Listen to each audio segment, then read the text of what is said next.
Hey again guys, welcome back. Today I thought I would play with something that I've never played with before, and that would be this. So this is extremely tiny, but this is a 7-segment display that I've salvaged out of a printer.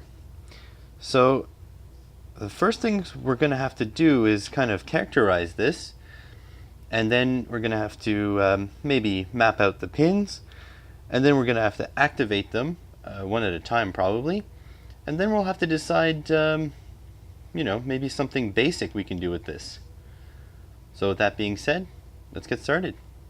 So the first step obviously is characterizing it. So a 7-segment display is not very complicated. It has 8 pins on the back, and it's called a 7-segment display because if you look, 1, 2, 3, 4, 5, 6 segments, plus a 7th in the middle, plus a dot. I'm not sure if this one has the dot, but it has, let's see, 1, 2, 3, it has 10 pins. I think that's 10 pins. Can't count from that far away. So we should be able to figure this out, but basically they're just LEDs on the back here. So first things first, I'm going to plug this into a breadboard and let's probe around and see what we can see. So all I'm going to do here is take my trusty breadboard and plug this in. I'll put the dot down for you guys. Let's see, should be the right pitch. Yeah, just barely the right pitch. Okay, so we're set up there. Now I have my multimeter. I believe we're going to need this because I believe this is just, they're just LEDs basically. And I have my custom multimeter leads that fit directly into breadboards. Positive, and should have the negative around here somewhere. There we go. Set this to diode check, and now we just kind of probe at random, sort of random. You do want to, take care of where you probe. So nothing, nothing, nothing, nothing. Oh, I got something. I don't think that's a diode. Nothing's lit up. Let's move this one. Oh, I don't know if you can see that. No, I don't think so. It's very dim, but the upper segment here is lit. I don't know. Just there. Watch. There we go. You can probably see the difference there. Okay, so that's lit. Go down one.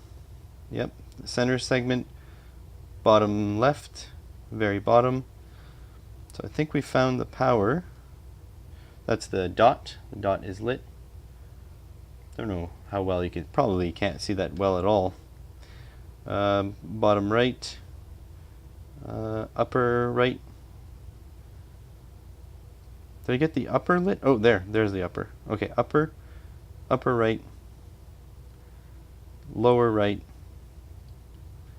dot, that's the positive, lower left, upper left. I guess just, oh, where's the center? Oh, there's the center. And nothing. I wonder if I put the positive on the other side. Yeah, okay. So it looks like these two, hole 30 on this side and hole 20, I can't read that, 26 on the other side. I think those two are common together. Sweet. So let's try putting some current through there and see how bright we can get the LED. Alright, so here I just have the 8-segment, the common positive here, coming from the positive rail. We're doing 5 volts. 150 ohm resistor, and I'm just going to use a jumper to link each segment to ground. So I'm going to turn it on, and you should be able to see it light this time, or at least I hope so. So I'm going to kind of stake this in the ground rail and prod away. Should be able to see that. Yep, there. 1, 2, 3, 4, 5, 6, 7, 8, and this should be ground. Positive again. So there we go. So at 150 ohms, basically, so 5 volts minus 1.7, let's say minus 2 volts for the drop on the LED. So that's 3 volts divided by 150. So that would be 1.5 milliamps, something like that. I think that makes sense, or 15 milliamps maybe. Yeah, whatever. If you got your calculator in your pocket, do the math yourself. Roughly 3 volts divided by 150, and I think that would be 15 milliamps. So we have 15 milliamps, and yeah, it's fairly bright. And I think if I'm using a 5-volt device like an Arduino, I believe I'm going to use these 150 ohm resistors. So that's pretty cool. Let's see if we can set something up with the Arduino for this to work. Like all Arduino projects though, we should probably start with a plan. So the first step in this, because this isn't very visual, would be to make a visual representation of the pinout. And so this is what I've come up with. So we know that the period is on the bottom here. We also know that the positive is on the far upper left and the far lower right. Then all I did was I went and I linked every segment to the pin underneath that it links to. So now when I go to program my Arduino, if I have a pattern in mind, I can just link these things to ground, because the power will be constant from a 150 ohm resistor, and as soon as we ground any one of these pins that are linked, that segment will light. I think this is going to be pretty cool. And this here is what I came up with. I figured I would show the code first, because we kind of have to build the circuit according to the code, but here it is. So it's going to be 3 pages, but because we have a lot of segments, a lot of this code is actually repeated, so don't worry about the fact that it appears long. So very first thing here, and if you have trouble following this on screen, go into the description below and you can get the file straight from GitHub. Alright, so my little disclaimer first, code is free, it's probably trash. I know this code is trash. I purposely made it in the down and dirty way, just to be able to get it done sort of with the most basic understanding of Arduino, which is sort of what I have, right? So here we go. So at the very beginning, we're going to use these const int. So we're going to use variables which are constant. So they are a variable. You can change them, but you'll have to change them manually. They will not change throughout the code. So here, all this here is just giving each segment in the 7-segment display, so it's actually 8, a pin association and a name.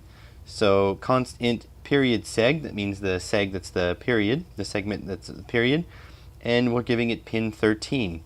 Then the lower right segment, pin 12, the middle segment, pin 11, upper right segment, 10, etc., etc. So we're just giving each of them a name, assigning them a pin. That's it. Then here we're going to give, I used 3 different delays in this program, so I gave each delay a different name and a different value. So delay 1, 2, and 3, so wait 1, wait 2, wait 3. I think it's not wise to use the word delay in here, because I believe Arduino will be looking for a function, or will be trying to use a delay, the delay command. So it's better to call it something else. So just put wait 1, 2, and 3. And this looks for a value in milliseconds. So that's 250 milliseconds, 125 milliseconds, 1000 milliseconds, which is just a second. Then we go into the void setup, which is the code that will run only once. And it looks like a lot, but it really isn't. So pin mode, the segment name, so we have to do this for each segment. Output, because we want our segments to, we want our pins, so let's say here it's pin 13, we want our pins to be able to interface with the outside world, so we want it to be an output. Then I will digital write the period segment high. Don't forget that our 7-segment, my 7-segment display is common power, common positive. So if I set the period segment to high, that means I'm turning it off. So basically all this is I'm telling the Arduino I want that pin to be an output, and I want the segment to start at the off state, just in case. Now we have to repeat this a bunch of times for each segment, and then that's it. So that's the setup. So it's a little long to write because you have to kind of go through all the segments one at a time, name them, give them a pin, but it's not too bad. Next we go into the void loop. This is where our magic is actually going to happen. So digital write, period segment, low. Delay, wait 1, which is 250 milliseconds. Then digital write, period segment, high. Wait 1. Delay, wait 1. So now this is basically saying I want to turn on the period segment, wait 250 milliseconds, then I want to turn the period segment off. Then I want to wait 250 milliseconds. And then I repeated this again and again. So this is basically like the blink code. It just basically flashed the period segment 3 times in rapid succession. So far so good, nothing very complicated. Let's move on. So on page 2, now we're going to digital write the lower right segment low. That means turn on the lower right segment. Then delay, wait 2, which I believe is 150 milliseconds. Then digital write lower right segment high, so turn it off. So turn on the lower right segment, then turn it off. Then it moves on to digital write the upper right segment low. So we went from the lower right to the upper right segment, turning on, and then we wait, and then we turn it off. Then the top segment on, we wait, off. Then the upper left segment on, we wait, off, and so on and so on. And this just goes on, this whole code just gets repeated 3 times, and this is why this is actually long. This is why this is 3 pages. And then it ends here. And at the very end, we are using our third delay. So this is the delay of 1 second. So basically, I'm drawing a pattern, and then I'm making it wait 3 seconds, or wait 1 second, and then starting over again with the period flashing. So let's take this code and follow the pin assignments and plug this into the Arduino and see how it goes. So here we go. I'm a bit far from my work surface just so the camera can be in the right position, but I'm going to try to do this anyways. So here we have Arduino Uno. We have our 7-segment display. Now it looks like I need pin 13, 12, 11, 10, 9, 8, 7, and 6. So I'm going to need a bunch of jumpers, and I'm going to start plugging them in. So first let's start on 13. So pin 13 there. And I need this on the period segment. So the period segment is here. So that's the second pin up from the bottom. So 1 and 2. That's the second pin there. Good. Now I need pin 12. Pin 12 is the lower right. So the lower right is this one. So it's the third one. So it's the next one over. Okay. Now I need the middle, pin 11. I'm going to take this, pin 11. And the middle segment is the 1, 2, third from the left on up here. So 1, 2, 3. Plug that there. That's good. Now pin 10. Pin 10 goes to upper right segment. So this one here. So 3/4 from the left. So here we go. It should be right next to this one. Gonna take my time to plug these in because if I get them wrong, then it's not gonna work. Okay, next pin 9. Pin 9 goes to top segment. So the top segment is the last hole over here. It should be right next to the one we just put in. That's pin 9. Okay, next pin 8, upper left. So that would be the one right next to our resistor. So, yeah, pin 8. So our resistor is here. I'm going to go right next to it, right there. Good. Pin 7. And pin 7 is lower left segment. So this one here, so second from the end. Right there. And I just need one more jumper for pin 6. Pin 6 here is the bottom segment. So pin 6, bottom segment is the last one at the end. So there we go. Now this is all hooked up. So now I'm going to try this live. We're going to try to start it up and see if it works. So I'm going to put my positive and ground, the white and black here, into positive and ground. I'll just be taking the 5 volts directly from this power supply to the Arduino. And so I have to plug this into ground, this into 5 volts. There we go. Make sure that's in. Yep, that's in the right spot. Okay, well, here it goes. Nothing left to do but to do. And I'm going to move these out of the way just in case. There's the period flashing, and there's a little circular pattern. I'm going to try to shield it a bit.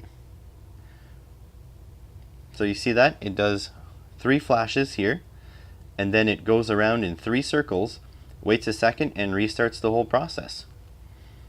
So that's it, really. This is not super impressive, but it's a great start. I mean, we now have an Arduino controlling a 7-segment display. And if you were just using this for a prop or just using this for fun or for learning, you've already achieved quite a bit just with this.